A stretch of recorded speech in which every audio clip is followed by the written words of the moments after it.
Panguva ino yatiri kuona kuti aiwa the situation is very tense munyika yeZimbabwe, patiri kuona kuti General Chiwenga is gaining aiwa support.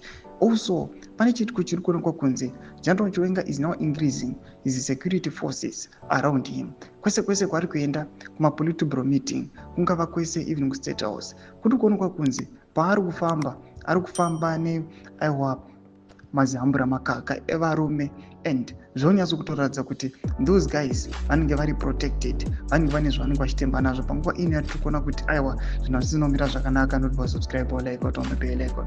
Team na crime host Zimbabwe anoposta this video ramuri kuona General Chiwenga vachipinda paState House odanyora chiti watch. This is Zimbabwe's Vice President Chiwenga arriving at State House yesterday.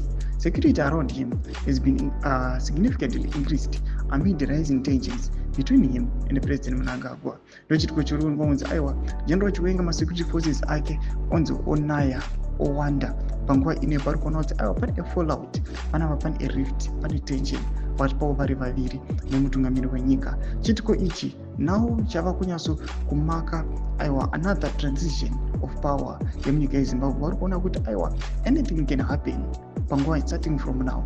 Tikuona bombshogeza they've threatened the guys vari around mutungamiri wenyika, vari kuonekwa kunzi they are funneling ma-state funds aiwa almost up to 70% anofanira kunge achienda kuma-services kana the taxpayers money iri kureceiviwa nenyika yese iri kunzi iri kubatwa nevanhuvo vanosvika 30 panguva ino yemunyika yeZimbabwe. Zvatiri kuona kuti zviri kurambwa naGeneral Chiwenga vachiti zvigananda hatisi kuzvida, zvakukonzeresa kuti aiwa pave nemakakatanwa paleadership yemunyika.